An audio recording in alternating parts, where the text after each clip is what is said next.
Le président Assad confirme en recevant une délégation de l'Assemblée arabe et islamique l'option de la résistance face au complot externe.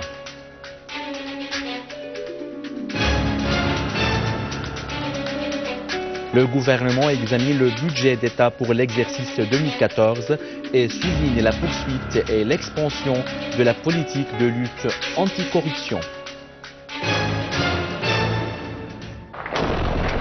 L'armée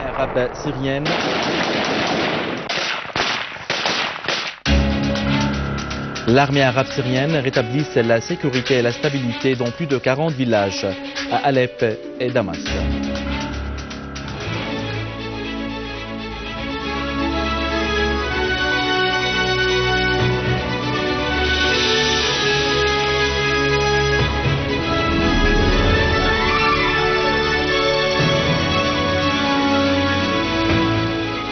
Mesdames et messieurs, bon après-midi et bienvenue à notre journal. Le président Bachar el-Assad a reçu aujourd'hui une délégation du Rassemblement arabe et islamique pour l'appui à l'option de la résistance. La rencontre a porté sur les développements des événements sur les deux scènes arabes et islamiques, en particulier la situation en Syrie. Le président Assad a également affirmé l'importance de la fermeté idéologique face aux changements et aux projets extérieurs visant les pays et les peuples du monde arabe et islamique, mettant l'accent sur le rôle crucial des élites et des forces nationales dans l'enracinement de l'idéologie de la résistance chez les bases populaires et en particulier les jeunes générations. Les membres de la délégation ont de leur côté donné un aperçu exhaustif sur la rencontre tenue par le Rassemblement à Beyrouth sous le titre « La fermeté de la Syrie face à l'agression américano-sioniste et au terrorisme ». Les membres de la délégation ont affirmé que la Syrie, grâce à la fermeté de son peuple et de son armée, avait mis en échec tous les plans visant son rôle pionnier dans la résistance.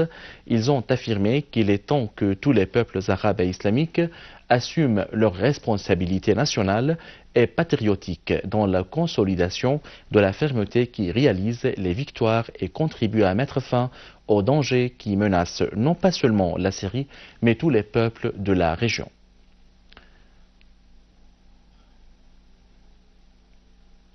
Le Conseil des ministres a examiné lors d'une séance sous la présidence de M. Wael al-Halaqi, président du Conseil, le projet du budget général de l'État pour l'exercice 2014.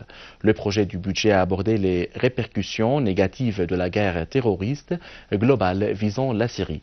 À l'issue de la réunion, le ministre des Finances, Ismail, a affirmé que le gouvernement continue la subvention sociale, soulignant que 615 milliards de livres syriennes ont été consacrés dans le prochain budget à cette subvention contre 512 milliards de livres syriens pendant l'année en cours.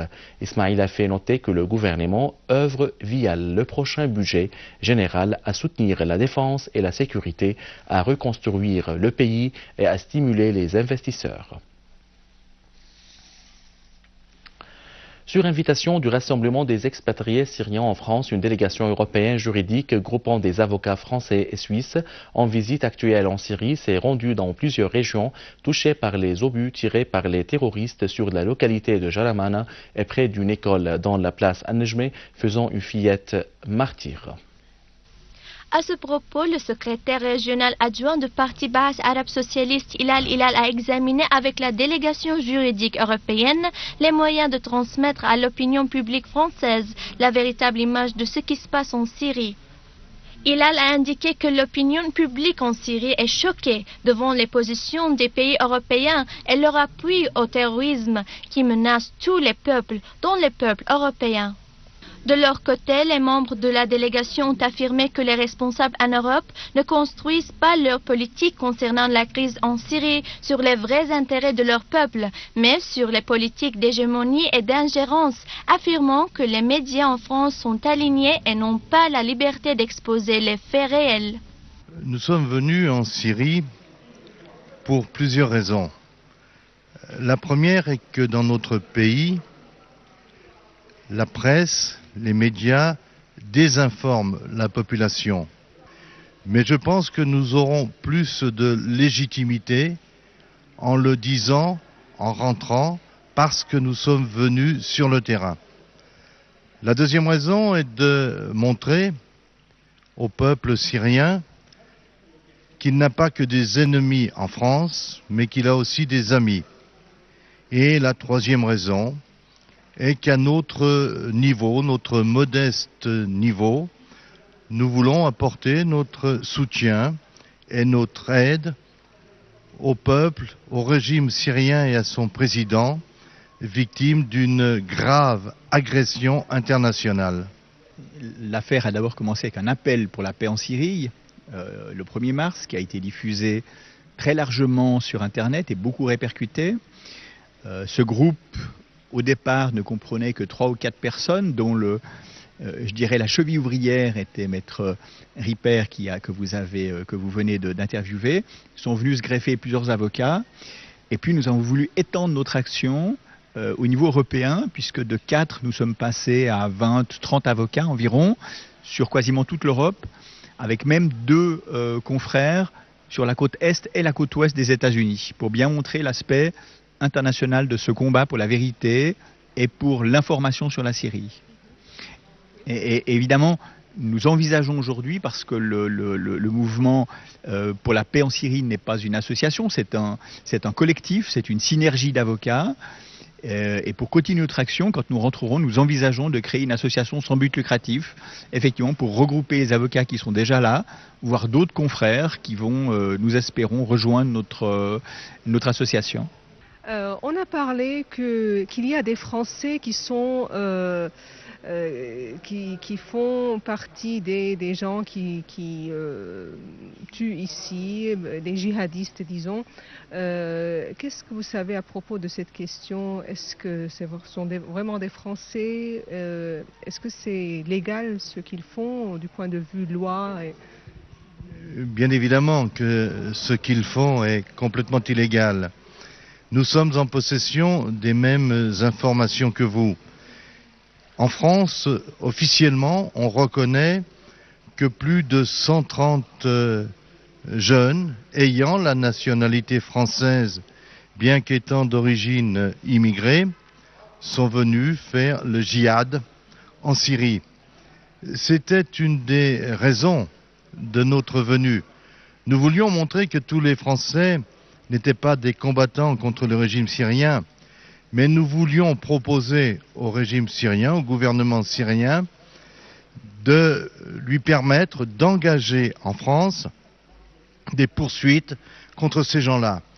Il faut savoir que le gouvernement français a fait voter l'année dernière une loi qui sanctionne spécifiquement le délit de djihad à l'étranger, c'est-à-dire le fait de venir combattre sur une terre étrangère lorsque l'on est français.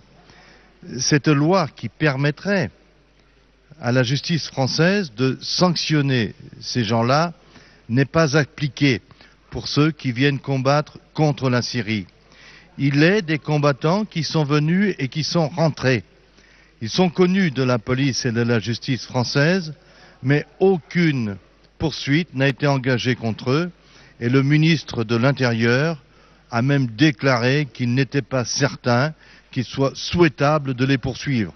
Il n'a pas dit que c'était parce qu'ils étaient venus combattre le régime syrien, mais il le pensait. Donc, est-ce qu'ils seront poursuivis, traduits en justice? Actuellement, ils ne le sont pas. Le gouvernement et la justice française ne l'envisagent pas. Nous souhaiterions que les autorités syriennes nous autorisent à engager une plainte contre eux pour l'État syrien. Par ailleurs, la délégation européenne s'est rendue sur les lieux de la chute d'obus de mortier ayant ciblé jeudi dernier la ville de Jaramana, dans la banlieue de Damas, et ayant fait 22 martyrs, dont une fille de 14 ans et des dizaines de blessés. La délégation européenne s'est rendue également sur les lieux de la chute d'obus de mortier ayant ciblé hier l'école Dar es Salaam près de la place El Nejma.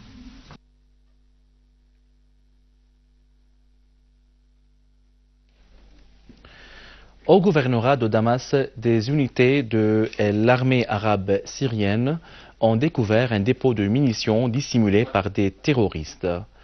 À Aziabiya, localité à proximité de la capitale, l'armée a découvert un dépôt de munitions qui contient des engins explosifs, des obus de mortier, des grenades, des jumelles, des uniformes militaires et des quantités de médicaments volés de cette ville.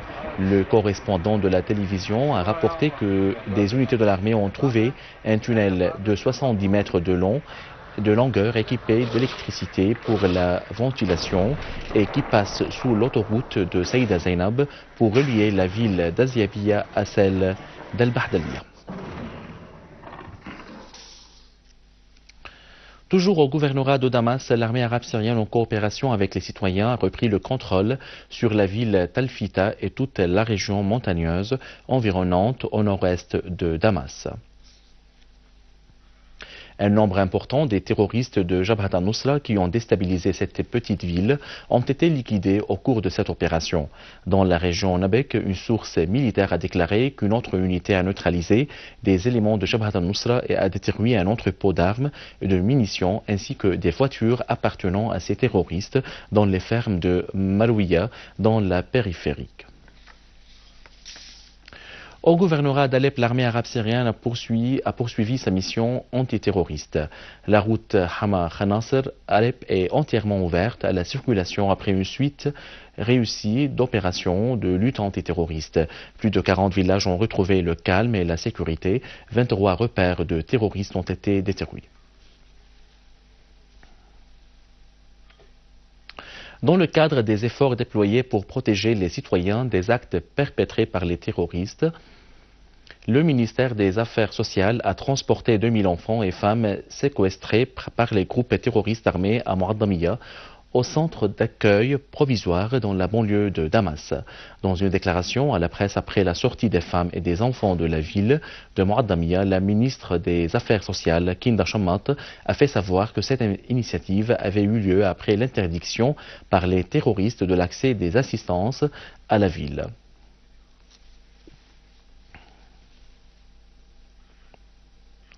À la fin de ce journal, je vous en rappelle les principaux titres. Le président Assad confirme en recevant une délégation de l'Assemblée arabe et islamique l'option de la résistance face au complot externe.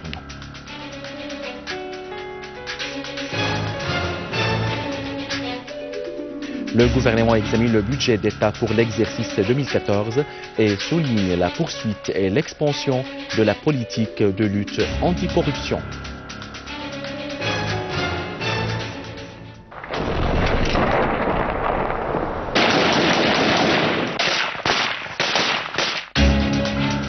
L'armée arabe syrienne apporte la sécurité et la stabilité dans plus de 40 villages à Alep et à Damas.